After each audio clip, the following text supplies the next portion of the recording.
The hallway pulsed with noise, but she felt none of it. Under the flicker of pale lights, Lena Carter moved through the crowd, shoulders tight, hands gripping her worn backpack. 2 weeks in at Graywood High, and already she had learned how to vanish. Eyes low, mouth shut. Don't meet their gaze. Don't draw the spark. But today, the air felt heavier, like the moment before lightning strikes. Behind her, sneakers squeaked, laughter rolled like distant thunder. Then a voice, loud, sharp, meant to cut. "Hey, new girl." She stopped. She shouldn't have. But the voice carried command. Dylan Cross stepped into view, gold Letterman jacket gleaming, grin carved cruel.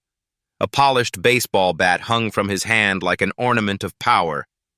3 shadows followed close, Troy, Max, and Sky, faces lit by the glow of their phones. Lena froze. The floor beneath her seemed to hum. She tried to sidestep. Dylan blocked her. "What's in the bag?" he asked. She said nothing. Silence was her only armor. He smiled wider, the kind that came from people who never feared consequences.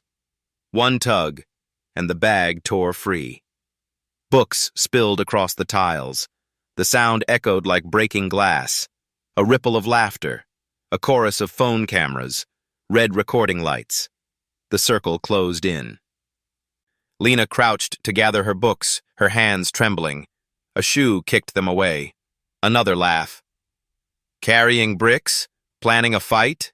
Dylan teased. His tone was playful, but his eyes weren't. She rose slowly, breath shallow, pressed against the cold lockers. The hallway's buzz dimmed into a hush, hundreds of eyes pretending not to watch, pretending not to care.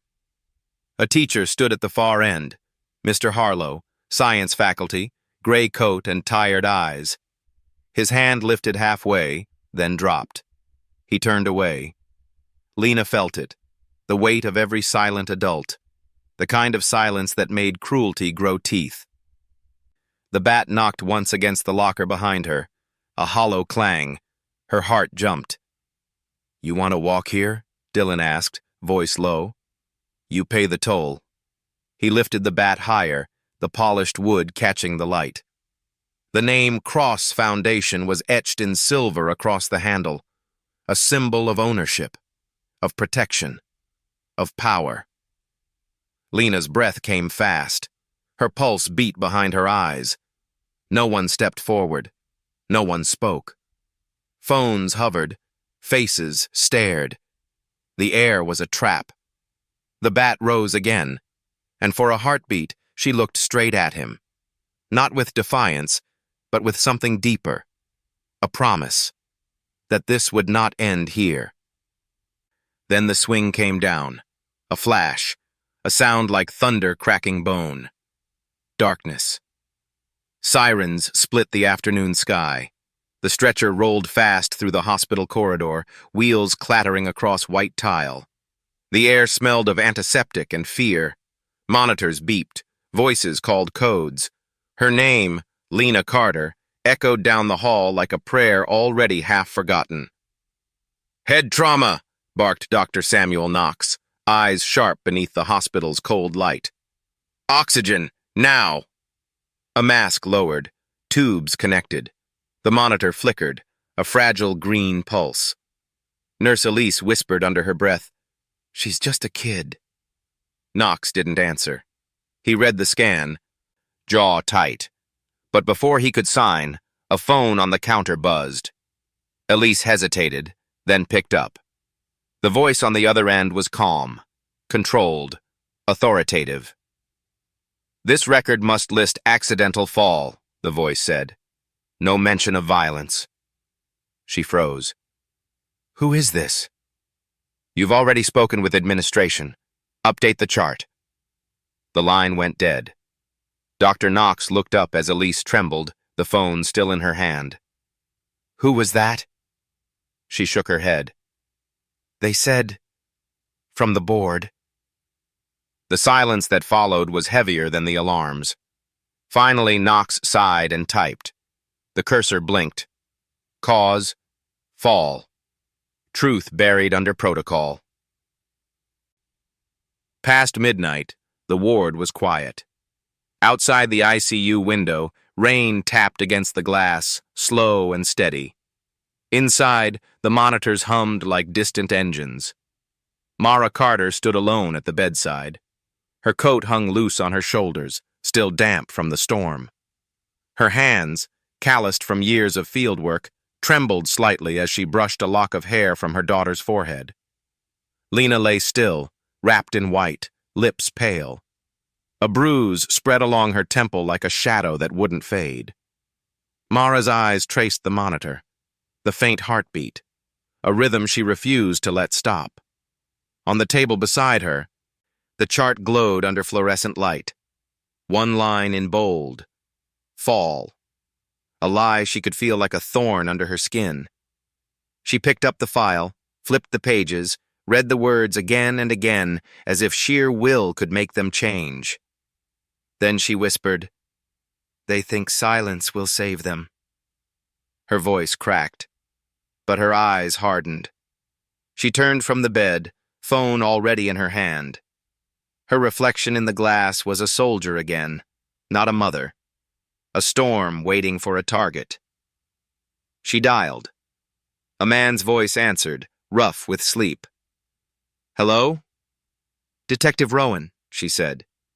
Her voice was quiet, steady, but it carried steel. "This is Mara Carter. I need your help." A pause. Then, "Mara, it's been years." "I know. You owe me truth." The line went silent. Then a slow, resigned breath. "I'll meet you at dawn." She ended the call. Outside, thunder rolled across the city. Inside, the monitor beeped, fragile but steady. Mara stood at the doorway, eyes fixed on her daughter, a hand on the frame. "They rewrote what happened," she whispered. "Now I'll rewrite what comes next." The rain struck harder against the windows, like drums before a war.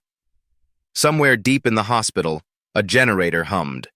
The lights flickered once, then steadied.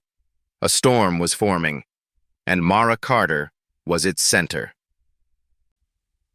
The hallway beyond the ICU stretched long and cold. She walked down it with silent steps, each one heavier, each one sure. Behind her, the monitor's pulse echoed, a faint heartbeat, refusing to fade. Ahead, a door waited, half open, spilling light into the dark. Inside, answers slept behind closed files and frightened men. She did not hesitate. The war for truth had begun. The corridor glowed with harsh white light. Mara Carter walked its length with eyes like sharpened steel. Each step echoed against the tile, steady, deliberate, carrying the weight of something beyond grief. At the far end, the sign read, "Records Department." Behind the glass, a clerk in a beige sweater lifted his head. "We're closed," he said. Mara didn't slow. "I'm not here to wait." Her tone cut through the stillness. The man faltered. "You can't just—" But her badge, still clipped from her years as a field investigator, caught the light. Authority, even retired, still carried power. She pushed open the door. Rows of metal cabinets, the hum of old machines, the faint scent of paper and dust. Behind the counter, a nurse hunched over a terminal, typing quickly. Elise, the same one from the ICU. She froze when she saw Mara. "Tell me who called," Mara said softly. Her voice carried no threat. "Only truth waiting." Elise's fingers tightened on the edge of the desk. I can't." Mara stepped closer. "You already changed the file. That means you know. That means you're part of it." Tears welled in Elise's eyes.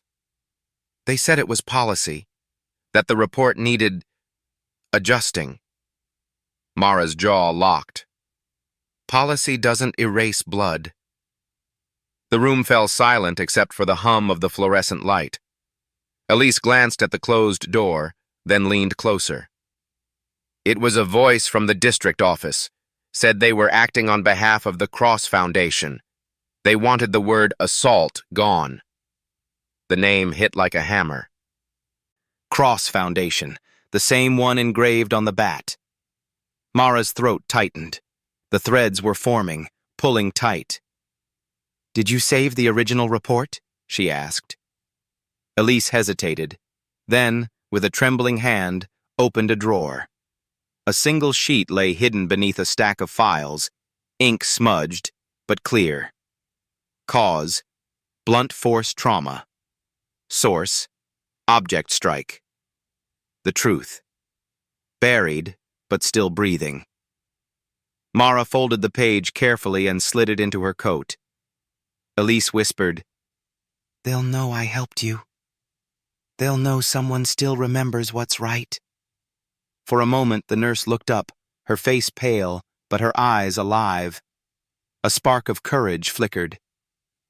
Mara turned toward the door. The first piece of proof burned against her chest like a promise. Outside, dawn bled slowly across the sky. The city stirred, engines rumbling, windows lighting. But for Mara, the world stayed narrow, focused. She reached the parking lot where Detective Rowan Hale waited in a dark sedan. He stepped out, taller than she remembered, coat collar turned up against the wind. "Mara," he said quietly, "it's been a long time." "Not long enough," she replied. Her eyes held him. "You still believe in justice?" He sighed. "Depends who's asking." She handed him the folded paper. He opened it, reading fast. The words made his jaw tighten. "They changed the record," he said. "Someone powerful." "The Cross Foundation," she answered. "Their names carved into the weapon." Rowan cursed under his breath. "They bankroll half the district. Schools, hospitals, the board itself. No one touches them." "Then we start where they least expect it," Mara said. "From the bottom." Rowan studied her. "You're not here for revenge." "No," she said softly. "I'm here for truth." The silence between them stretched, thick and heavy with shared history. Two people who once believed the system could be fixed from inside. He nodded once. "All right. I'll dig into the footage. If the school has any cameras, we'll find the feed." "They'll claim maintenance," she said. "They always do." Rowan's lips twitched, a humorless smile. "Then we'll find the cracks." Graywood High sat silent in the early light, the building washed in pale gold. The flag fluttered limp above the courtyard. Inside, the air smelled of disinfectant and dust. Mara followed Rowan down the main corridor. Their footsteps echoed through emptiness. He stopped at the office door marked Administration. Principal Margaret Lorne sat behind a wide desk, papers neatly stacked. Her smile was thin, controlled. "Detective," she greeted. "And Mrs. Carter, I presume." Mara said nothing. "We're aware of the unfortunate accident," Lorne continued. "The district is deeply concerned." "Accident?" Rowan asked, voice low. Lorne's expression didn't falter. "Our internal report found no evidence of violence. The hallway cameras were down that day. Routine maintenance." Mara felt her nails dig into her palm. Always the same script. Rowan leaned forward. "Show me the logs." Lorne hesitated. "Technical files aren't part of public record." "Then they'll be subpoenaed," Rowan replied. A flicker of unease crossed her face. "Detective, you don't understand the implications." "No," he cut in. "You don't." Mara stepped closer to the desk. "My daughter is in a coma. You'll hand over those logs, or I'll take this to every parent in the district." Lorne's hands trembled once, then stilled. "Fine," she whispered. "But you'll find nothing." She slid a file across the desk. The log listed system offline, the same hour Lena was attacked. Mara scanned the page, eyes narrowing. The timestamps didn't align with the bell schedule. An error, or a lie. Rowan noticed it too. He met Mara's gaze. A silent understanding passed between them. Someone had tampered with the record. They left the office without another word. Outside, Mara's breath came cold. They buried it deep. Rowan tucked the file into his coat. Then we dig deeper. Back at the hospital, the ICU lights burned soft and steady. Lena's chest rose and fell, slow but constant. Machines whispered around her like watchful sentinels. Mara sat beside her, the folder on her lap. She touched her daughter's hand, her thumb tracing faint bruises along the wrist. "I found the truth," she murmured. "But truth needs witnesses." She leaned close, whispering through the stillness. "You hear me, Lena? I'll bring every lie into the light." The monitor beeped, faint but strong. Outside, the sky brightened to gold. A beginning. In the corridor, Rowan waited, leaning against the wall, eyes on the floor. He looked up as Mara stepped out. "I've seen this before," he said quietly. "When power decides what's real. Then let's remind them reality bleeds." He nodded once. "I'll pull favors, see if we can recover any deleted footage." Mara tightened her coat around her shoulders. "Start with the students. Someone recorded it. They always do." He gave a grim smile. "I'll find them." Mara turned back toward the ICU window. Her reflection stared back, tired, fierce, unyielding. "They tried to silence her," she whispered, "but they just gave her a voice." The hum of machines filled the air. A storm gathered beyond the glass. The war for truth had only begun. The storm broke before dawn. Thunder rolled above Greywood City, rattling the hospital windows like a warning. Inside, Mara Carter stood beside her daughter's bed, eyes locked on the faint rhythm of the heart monitor. Each beep steadied her resolve. The first evidence was in her coat pocket. The falsified report, the doctored logs, proof that someone had rewritten the truth. But it wasn't enough. She needed eyes that saw what others buried. By mid-morning, Mara stepped into the school courtyard. Rain clung to her hair, the concrete slick beneath her boots. Students drifted through the gates, voices rising in careless chatter. They didn't know, or they pretended not to. Beside the flagpole, Detective Rowan Hale waited, collar turned up, coffee steaming in his hand. He nodded toward the building. "Administration's watching.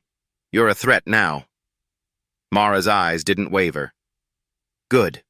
Let them look." They entered together, passing under the banner that read, "Pride in Tradition." The irony burned. In the tech lab, lights buzzed overhead. Rows of screens glowed faint blue. At the center sat Layla Grant, the school's computer science teacher, sharp-eyed, quiet, trusted by students who needed a safe corner. Layla looked up, pushing her glasses higher. "Detective, Mrs. Carter." Mara placed the folder on her desk. "We need the raw server data. Anything before they touched it." Layla hesitated. "If I access those logs without authorization, I'll lose my job." "Maybe," Mara said. "Or maybe you'll save a life."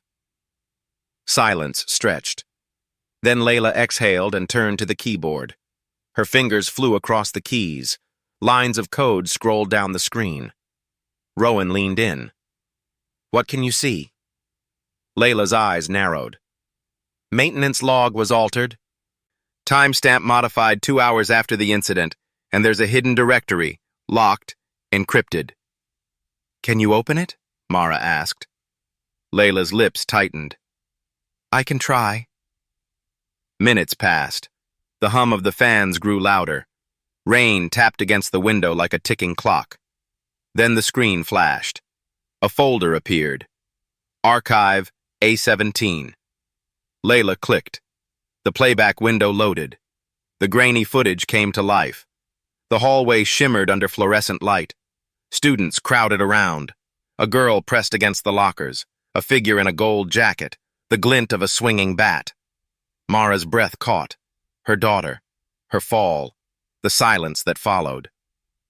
Rowan whispered, "God." The video cut abruptly, static swallowing the image. Mara stepped closer.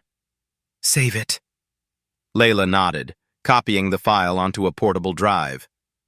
"They'll know I accessed this." "Then you'll have protection," Rowan said. "Chain of evidence. I'll log it myself." Layla handed the drive to Mara, her hand trembling. "Be careful. They won't stay quiet." Mara closed her fingers around the metal. Cold, heavy, alive. The first crack in the wall. Outside, the clouds hung low. In the parking lot, a black sedan idled. Behind tinted glass, Gareth Cross, father, donor, architect of silence, watched as Mara stepped into the rain. His jaw clenched. He reached for his phone. "She's digging," he said quietly. "Find out who helped her." A pause, then a voice on the other end, calm, assured. "We'll handle it." The call ended. Gareth looked once more toward the school, the weight of his empire pressing against the glass. He had buried worse. He would bury this too. At the precinct, Rowan inserted the drive into the secure terminal. The screen flickered to life, the image replaying in cold silence. He turned toward Captain Vega, his superior. "This is no accident. Assault, deliberate. We need a warrant." Vega's brow furrowed. "You know who the Crosses are?" "Yes," Rowan said. "That's why it matters." Vega stared at the screen, then sighed. "Paperwork first. Chain of custody. We can't afford mistakes." Rowan nodded, but his hands tightened into fists. Every delay was another hour of silence. When he stepped into the hallway, Mara was waiting. "Well?" she asked.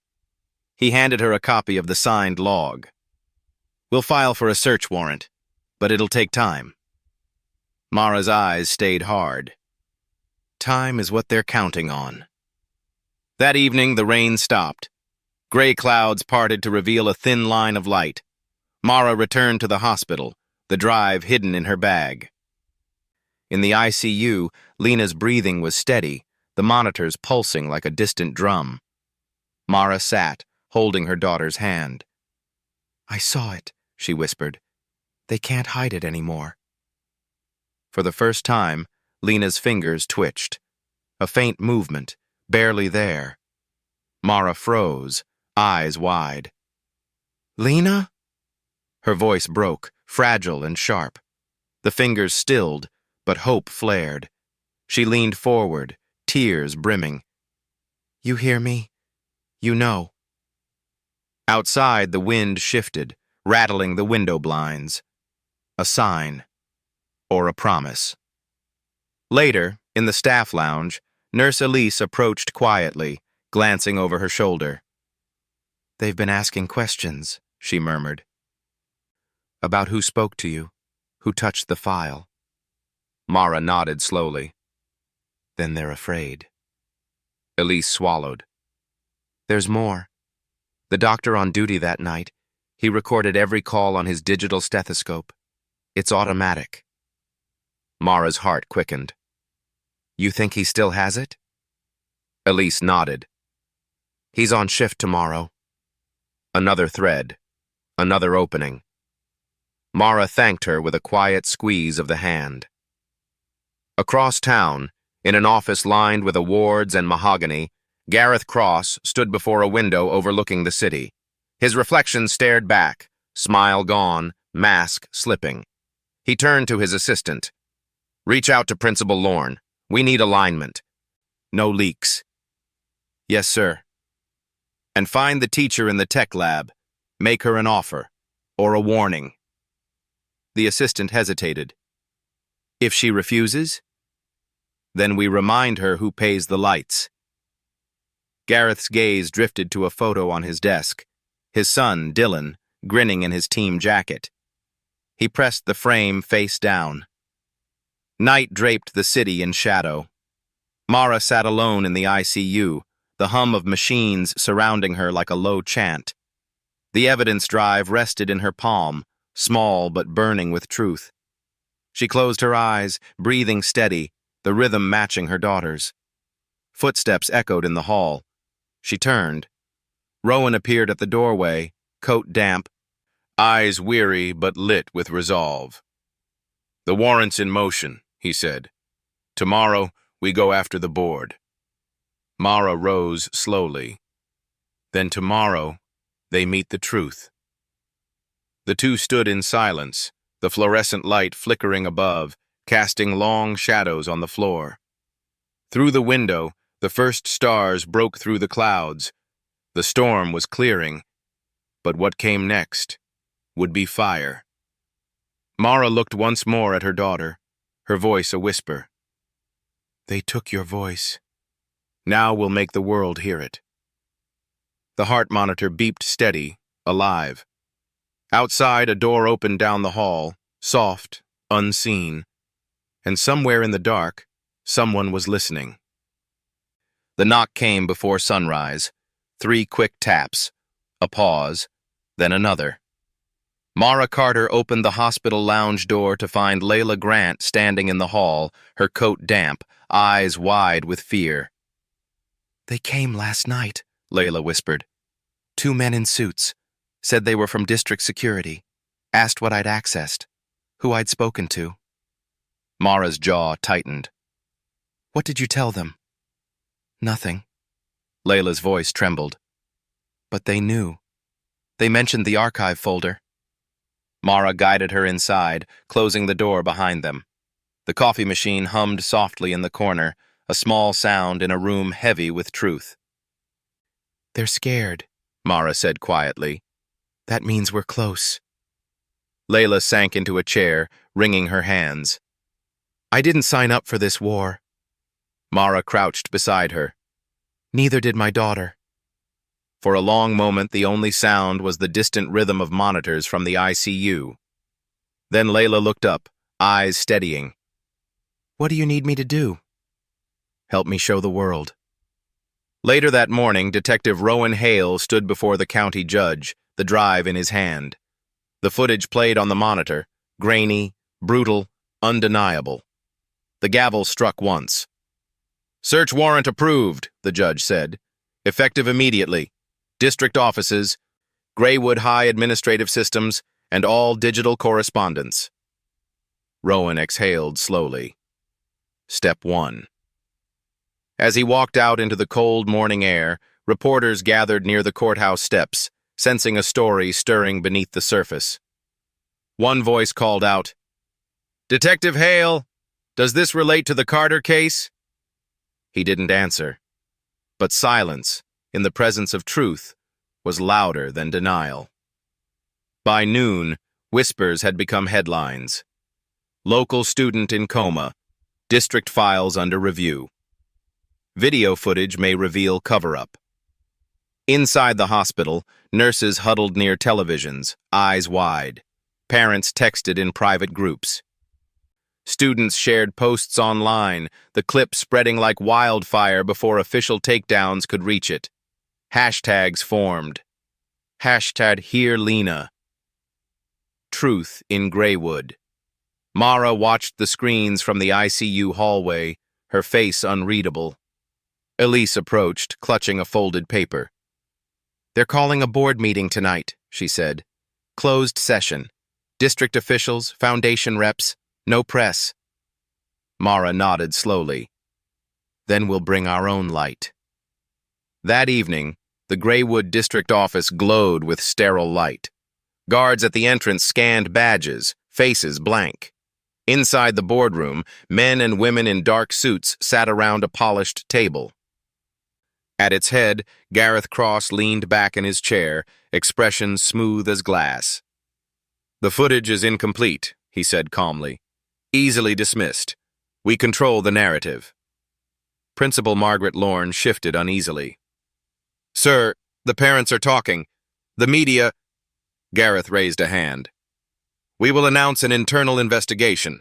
Apologies if necessary, but no admission of fault." He turned to the district director. "Make sure the hospital stays quiet."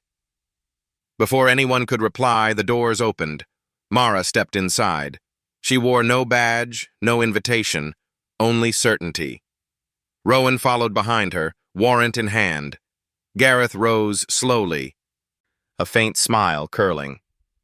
"Mrs. Carter, you're trespassing." "No," she said softly. "I'm arriving."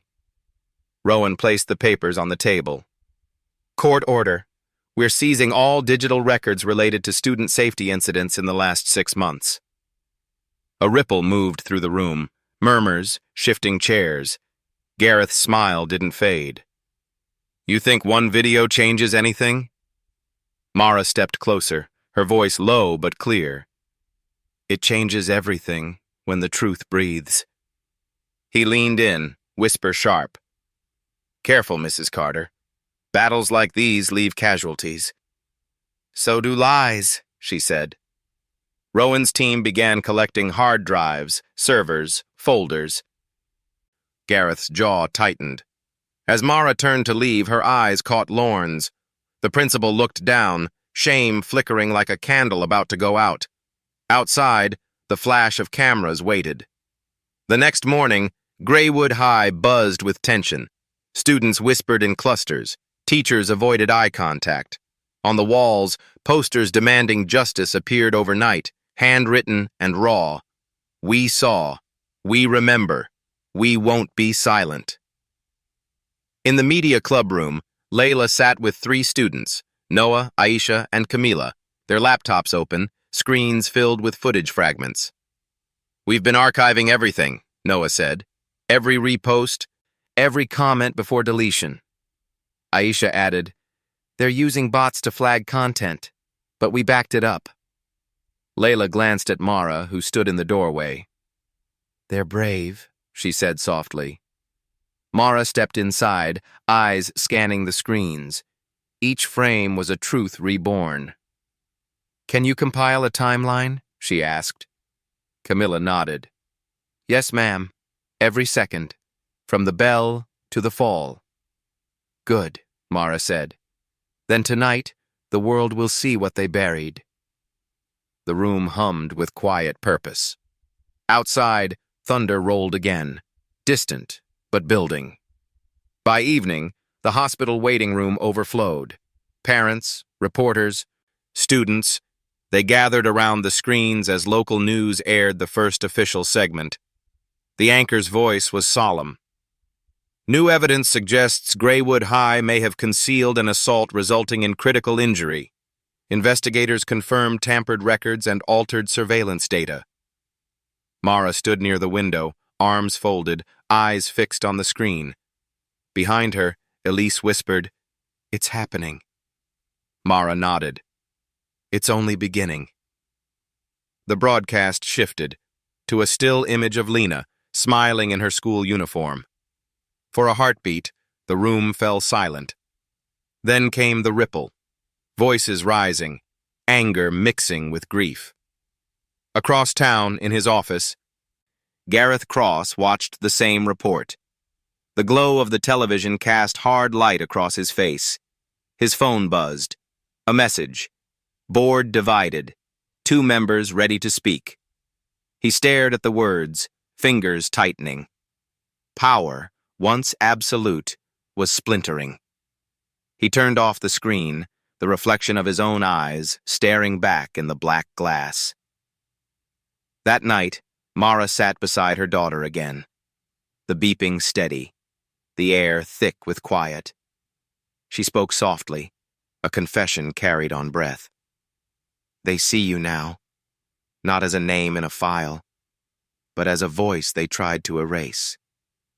Her hand closed over Lena's. "You started something, baby. And I'll finish it." From the hallway came the sound of footsteps, slow, heavy. Rowan appeared in the doorway, a phone in his hand. "They're calling an emergency public session," he said. "Tomorrow. Cameras allowed." Mara rose slowly, eyes burning with resolve. "This is where silence dies." Rowan nodded. "And truth begins to speak." They stood together in the doorway, the glow from the monitors casting their shadows long across the floor. Beyond the window, lightning flashed again, brief, blinding. The storm wasn't over. It was breaking open. Far away, in the quiet of his mansion, Gareth Cross poured himself a drink. The glass trembled in his hand. He looked out over the city lights and whispered to the empty room, "Let's see if truth can survive the fire." Back at the hospital, Lena's eyelids fluttered once, a faint movement, unnoticed. The monitor beeped, a little faster, steadier. Mara didn't see. Not yet. But change was coming, and nothing could stop it. Morning light spilled across Greywood like a blade. News vans lined the street outside District Hall, antennas reaching for the gray sky. Reporters adjusted microphones, cameras blinking red. The air pulsed with anticipation, the hum before the verdict. Inside, the auditorium filled fast. Parents whispered in tight clusters, teachers avoided the front rows, students clutched their phones like shields. At the center, a long table of officials, suits crisp, faces strained. Gareth Cross sat among them, jaw set, eyes unreadable. Beside him, Principal Margaret Lorne twisted a pen in her hands, ink smearing her fingertips. At the back of the room, Mara Carter stood still. No sign of fear. Only resolve, heavy and steady. Detective Rowan Hale flanked her, holding a sealed evidence file. Behind them, Layla Grant and her students waited with laptops ready, a digital chorus of truth. The board chair cleared his throat. "We are here to address the allegations concerning the incident at Greywood High." The word allegations rippled through the crowd like a bad taste. Mara stepped forward. "It's not an allegation. It's a fact." Dozens of eyes turned. Cameras whirred. She placed the drive on the table. "This contains the footage you erased, the file you rewrote, the voice you tried to silence." Gareth leaned back, voice smooth.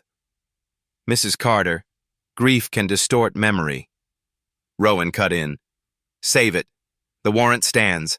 This is now evidence." The chair hesitated, then nodded toward the technician. "Play it." Lights dimmed. The screen flared alive, grainy at first. Then clear. Lena against the lockers, the crowd tightening, the bat rising, the swing. A gasp tore through the room. Someone cried out. A phone clattered to the floor. Then silence, vast, electric. The image froze on the moment of impact. The truth, undeniable. Mara didn't move. Her eyes stayed on the screen, unblinking. Rowan's voice filled the quiet. "This is what you called a fall." Lorne's face drained of color. Papers slipped from her trembling hands. The chair rubbed his temples. "Good God." Gareth stood slowly. "You're all reacting to emotion. A single clip cannot—" Mara turned to him, voice sharp as glass. "You built your fortune on silence, bought fear, buried truth, but truth doesn't stay buried." Reporters surged forward, flashes blinding. Questions flew. Who altered the file? Did the Foundation intervene? Will there be charges? Gareth tried to speak, but the noise swallowed him. From the back, a voice rose. Layla, steady and clear. "The logs were falsified at midnight. The alteration traced to the district network, under authorization from the board's donor account." All eyes turned. Rowan unfolded a printed record. Signed digitally by administrative key G. Cross. The room exploded. Shouts, cameras. A wave of voices demanding answers. Gareth slammed his palm on the table. "That proves nothing!" But the mask cracked. Sweat beaded along his hairline. Mara stepped closer, her voice low enough for only him. "You hit her once with silence. You won't do it again." Security moved in as the board chair raised a trembling hand. "This session is adjourned. The matter will move to formal investigation." But the crowd didn't disperse. Parents shouted. Students lifted their phones, live streaming the chaos. Here Lena trended in real time, flooding every feed.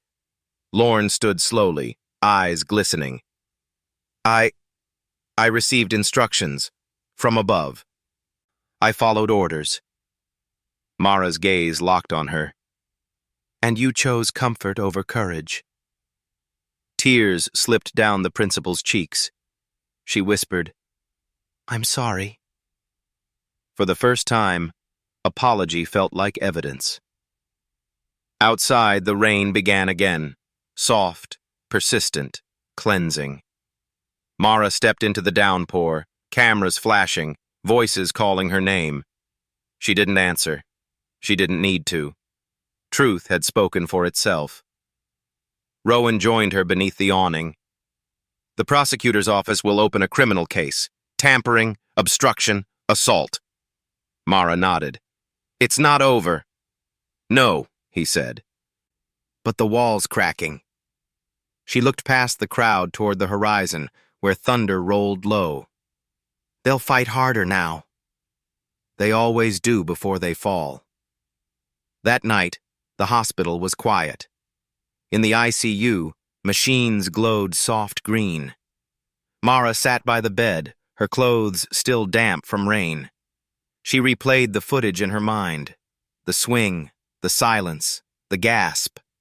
Every frame a wound, every second a vow. She reached for Lena's hand. "They saw you," she whispered. "The world saw." The fingers twitched again, stronger this time. Mara froze, breath caught. "Lena?" A low sound escaped the girl's throat. A breath, a tremor, then stillness. But the pulse on the monitor quickened.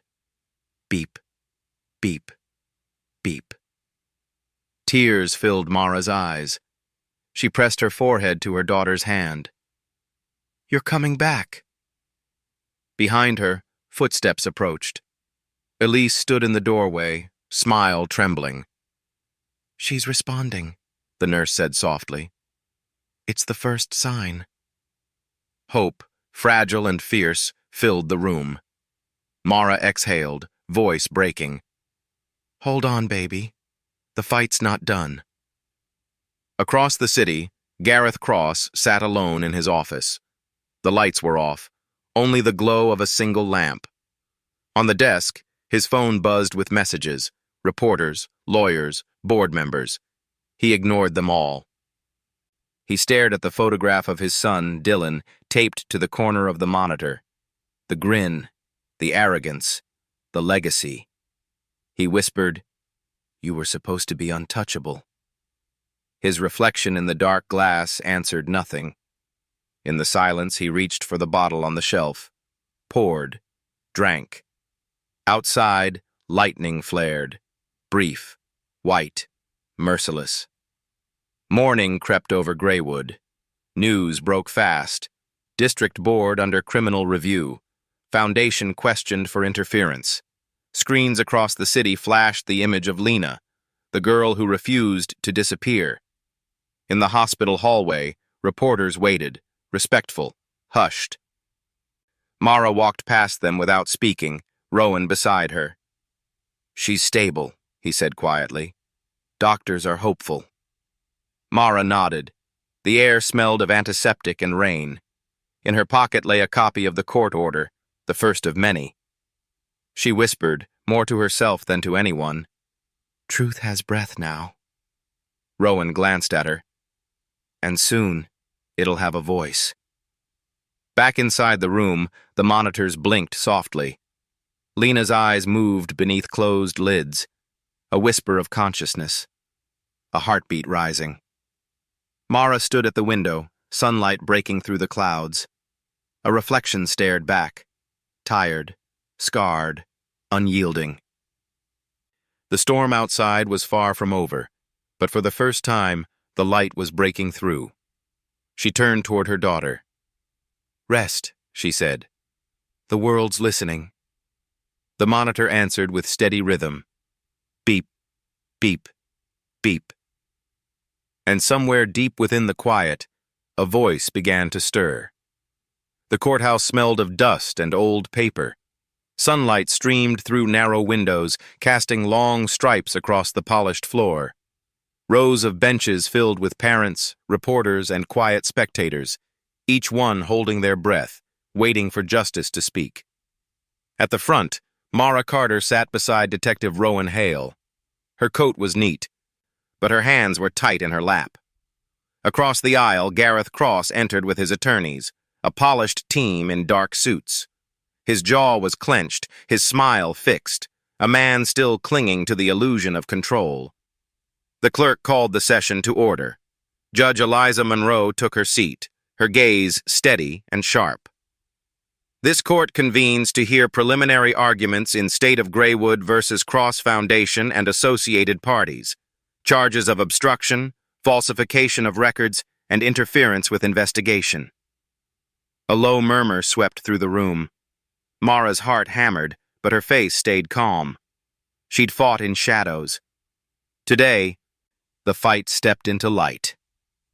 The prosecutor, Dana Ward, rose first. Her voice was precise, cutting through the murmurs like a blade. "Your Honor, the evidence shows deliberate concealment. Surveillance data deleted. Medical reports altered. Administrative orders issued from accounts linked directly to the Cross Foundation." She held up a printed log. "This isn't coincidence. It's orchestration." Across the aisle, Gareth's lead counsel, Victor Lang, stood smoothly.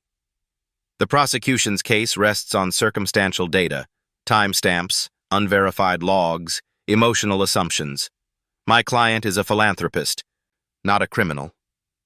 The judge leaned forward. "And yet, the video exists." Lang hesitated. "A single clip cannot prove authorship of tampering." Dana turned toward the screen. "Then let the evidence speak." The lights dimmed. The footage played once more. Lena pinned, the bat raised, the impact, the silence. Gasps filled the courtroom, the sound like a collective wound reopening. When the screen went dark, Judge Monroe spoke softly. "Emotion does not equal guilt, Ms. Ward, but deception does. Proceed." Rowan stepped onto the stand. He swore in, then faced the room. "I retrieved the original archive from a hidden directory.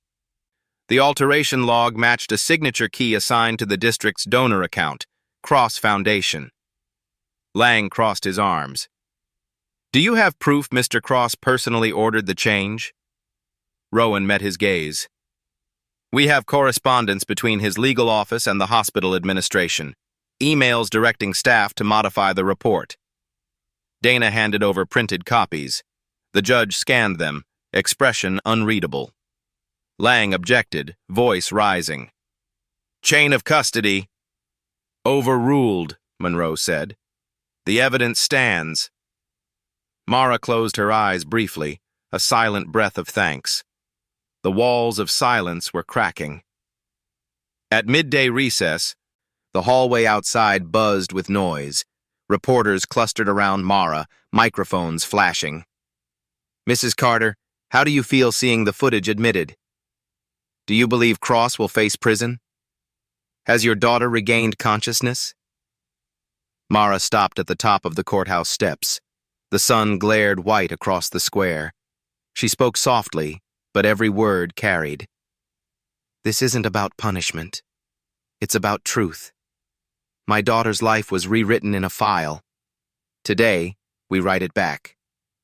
The crowd quieted. Cameras rolled. Hashtags bloomed again. "Write it back. Justice for Lena." Inside, Gareth paced the conference room, hands shaking. His attorney whispered, "We can still settle. Donate. Negotiate silence." Gareth slammed his fist on the table. Silence is what ruined us. In the corner, a television played live coverage. Mara's words echoed faintly. Truth doesn't stay buried. For the first time, he looked afraid. Back at the hospital, the ICU glowed in soft afternoon light. Nurse Elise checked Lena's vitals. Stronger, more stable. She adjusted the oxygen line, humming quietly, the first hint of hope she'd allowed herself. Then Lena's eyelids fluttered. A slow blink. Another. Elise froze, hand trembling over the monitor. Lena? She whispered. The girl's lips parted. No words, just a breath. Fragile, real. Elise rushed to the intercom.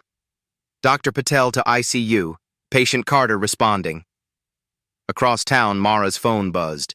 She glanced down, heart skipping. She's waking. The world around her blurred. The courthouse, the noise, the crowd. Everything fell away. She turned to Rowan. I have to go. He nodded once. Go. I'll finish this fight. Back in the courtroom, the prosecutor called the next witness, Layla Grant. The teacher walked to the stand, head high despite shaking hands. Tell the court what you found. Layla described the hidden archive, the altered timestamps, the fear that followed. Her voice cracked once, then steadied. Lang tried to discredit her. You violated protocol. She cut him off. I followed conscience. The room fell silent. Even the judge's eyes softened. When Layla stepped down, the audience rose in quiet applause until the gavel struck. Order restored, but something had shifted. Truth had found its footing. In the ICU, Mara burst through the door, breathless. Elise looked up, eyes shining. She's trying to wake. Mara rushed to the bedside. Lena, it's me. The girl's lashes trembled. Her fingers curled weakly around her mother's hand. Mara's breath broke into a sob. I'm here. You're safe. A faint sound escaped Lena's throat. Not a word, but a beginning. The monitor beeped faster, steadier, alive. Tears rolled down Mara's face, falling onto her daughter's skin. You fought, she whispered, and the world fought with you. Evening fell over Graywood, painting the sky bruised purple.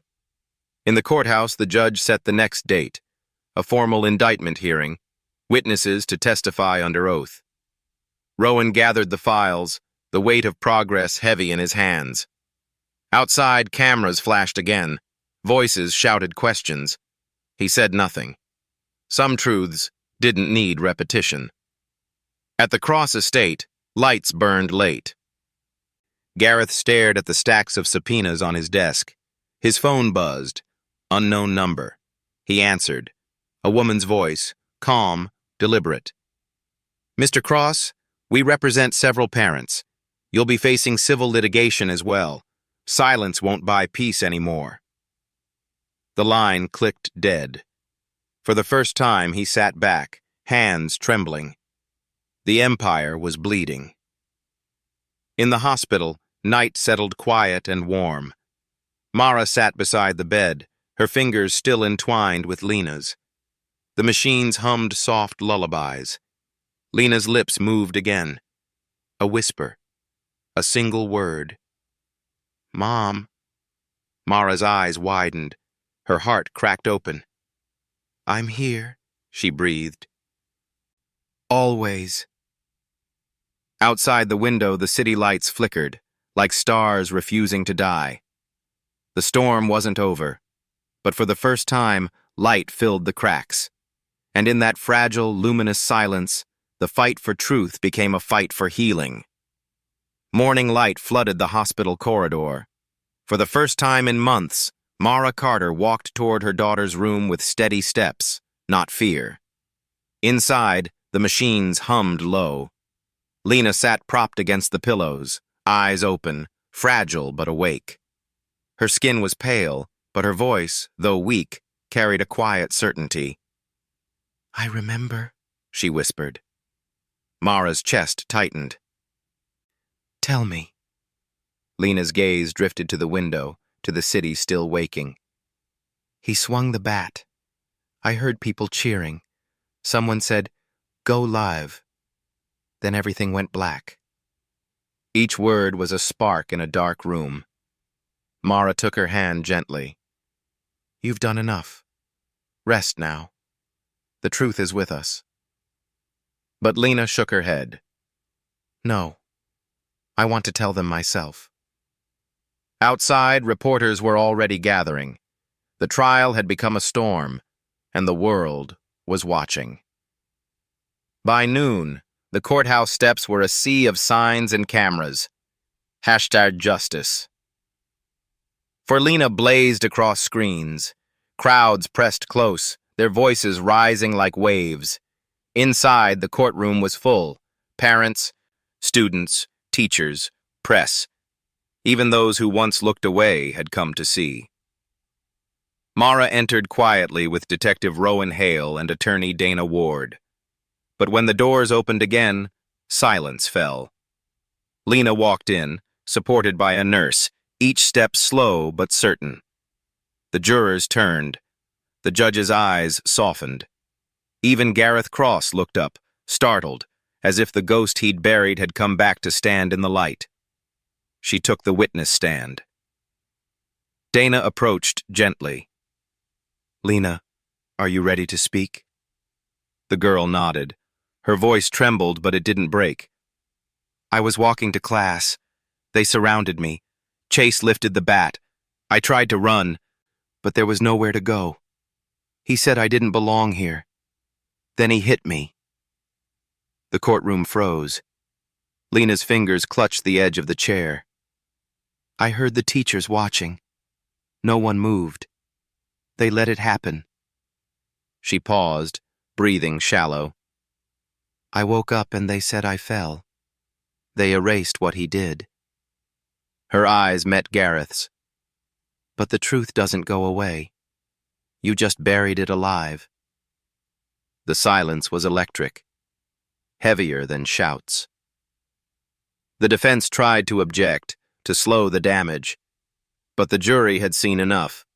The lie had cracked, and light flooded through. Dana turned to the judge. Your Honor, this is the voice they tried to silence. Let the record show. The victim remembers. Judge Monroe nodded, face stern. It will be recorded. From the back row, murmurs spread, first whispers, then applause. The gavel struck, but the sound couldn't quiet the tide. Truth, once spoken, was louder than law. Outside the courthouse, the plaza filled with chants. Protect our children! Truth over power! Justice for Lena! Mara stood on the steps, watching the wave rise. Cameras pointed at her. Reporters shouted questions. How does it feel? Do you forgive them? Will you seek compensation? She raised her hand, silencing the crowd. This isn't about money. It's about the system that let my daughter bleed while others watched. It's about every child who walked alone and unheard. Justice isn't revenge. It's correction. Applause erupted. Hashtags flared again. The movement had grown beyond one family. In the district boardroom that evening, Gareth Cross sat alone. The portraits of past donors lined the wall, watching silently. Stacks of subpoenas and termination letters lay scattered across the table. He stared at the photo of his son, smiling, young, unthinking. The empire he'd built on silence was burning, one truth at a time. He whispered to no one, I thought power could protect us. But power without conscience had become his cage. At dusk, Mara returned to the hospital. Lena slept peacefully, monitors steady. On the nightstand lay a notebook, open to the first page. 3 words written in neat, trembling script. I'm still here. Mara smiled, tracing the letters. Outside the window, Greywood glowed beneath a fading sky, fragile, alive, changing. She turned as Dana entered, holding a new document. "The judge has set final arguments for tomorrow," Dana said. "After that, verdict." Mara nodded. Her voice was quiet, steady.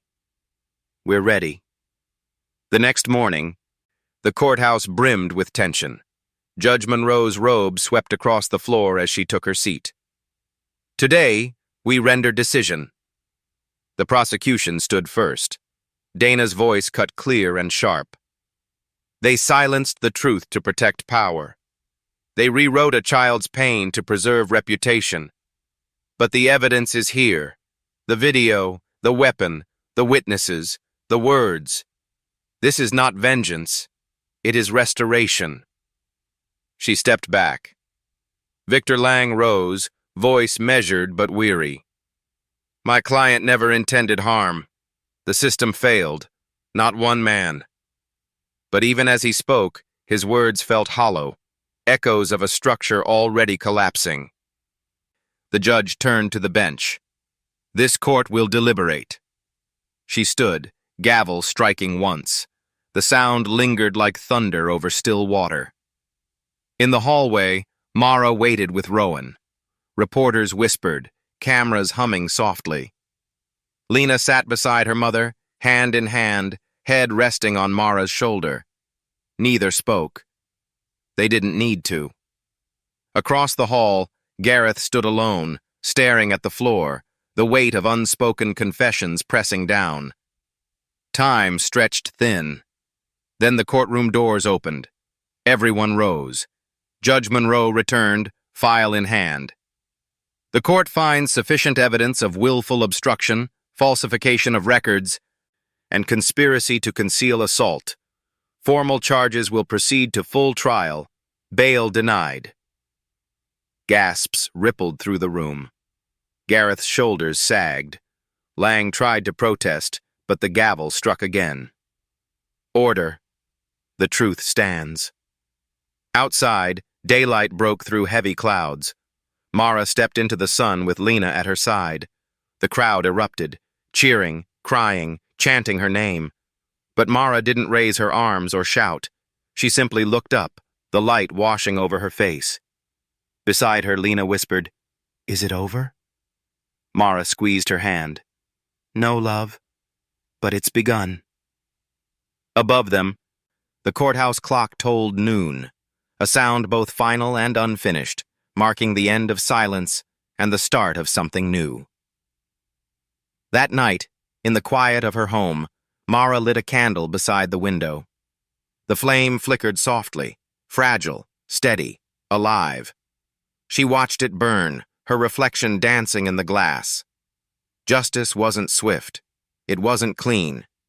But it was moving, one breath, one truth at a time. And tomorrow, when the world called again, she would answer. Because the fight was no longer hers alone. It belonged to everyone who believed silence should never win. Spring came late that year. Graywood thawed slowly, frost melting from the eaves, sunlight breaking through tired clouds. The air smelled new, damp with promise. On the morning of the verdict, the courthouse square was already full. Banners waved, cameras rolled, reporters whispered into microphones, but the noise outside could not touch the stillness within. In the courtroom, Mara Carter sat beside Lena, their hands clasped tight. Across the aisle, Gareth Cross stared at the floor, pale and hollow, his empire of influence stripped bare. Judge Eliza Monroe entered, her black robe rippling like shadow. She spoke clearly, her voice echoing through the chamber. "This court finds the defendants, Gareth Cross, Principal Marion Doyle, Vice Principal Ellis, and Coach Briggs, guilty of obstruction of justice, falsification of records, and conspiracy to conceal felony assault. The court further recognizes the courage of those who brought truth to light." Gasps rippled through the room. Tears followed. Lena squeezed her mother's hand. Mara didn't speak. Her throat closed around the weight of the moment. The judge's gavel struck once, a sound like thunder over a quiet sea. Justice had spoken. Outside, the crowd erupted. Applause broke into chants, voices rising through the square. Signs lifted toward the sky. Truth won. Protect our children. Justice for Lena. Cameras flashed, but Mara didn't face them. She turned instead toward her daughter, alive, breathing, radiant in the morning light. For the first time, Lena smiled. It wasn't victory. It was release. Weeks passed. Graywood High reopened its halls under new leadership. The walls were painted bright, the cameras replaced with independent oversight.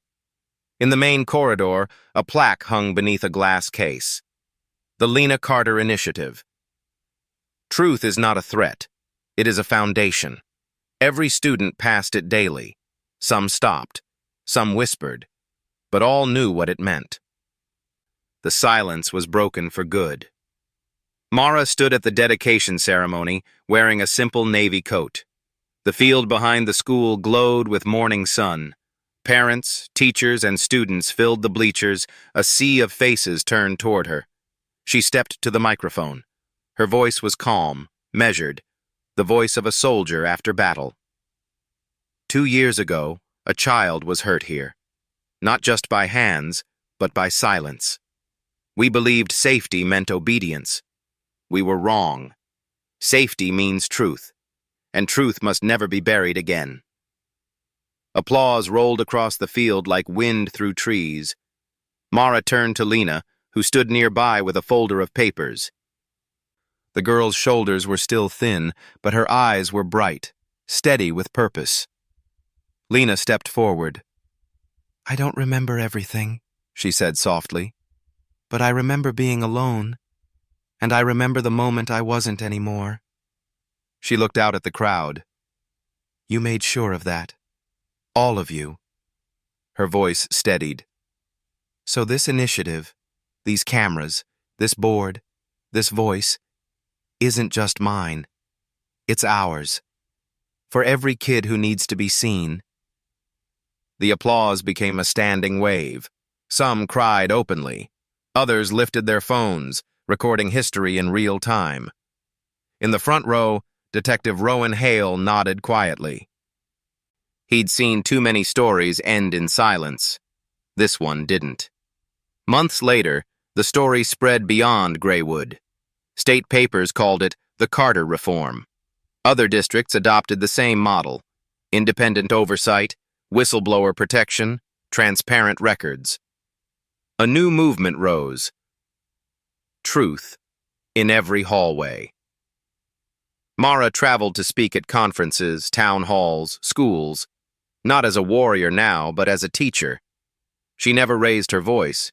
She didn't need to. Her presence alone reminded people what silence costs. One evening, she sat on the porch, the air golden with sunset. Lena was beside her, reading from a notebook. "They want me to speak at graduation," the girl said, almost shy. Mara smiled. "Will you?" Lena nodded slowly. "I think I should." She paused, looking toward the horizon. "Do you think they'll listen?" Mara reached over, took her hand. "They already are." Graduation day arrived warm and bright. The stadium was filled to its edges. The new banner stretched across the stage. Class of Renewal. Lena stepped up to the podium in a simple white dress. The crowd hushed. She spoke with a voice both gentle and unyielding. "I thought my story ended in a hallway, but it was just beginning. Pain is a teacher. Silence is a cage. But truth is a door." She glanced toward her mother, seated in the front row. "We walked through it. Together." Applause thundered through the stands, echoing far beyond the field. For the first time, Lena didn't flinch at the noise. She lifted her head and smiled. The wound had become a scar, visible, but no longer raw. After the ceremony, students gathered around her, some crying, some laughing, all touched by something they couldn't name. A younger girl whispered, Because of you, I told my mom what happened to me. Lena hugged her. No speeches, just warmth. That was enough. That night, Graywood was quiet again. Streetlights shimmered against wet pavement. In her living room, Mara placed a single framed photo on the mantel. Lena smiling at graduation, cap in hand, sunlight in her eyes. She sat back in her chair, exhaling slow. The storm had passed, but its echo had built something stronger. Justice wasn't the end. It was the beginning of vigilance. Outside, wind stirred through the trees.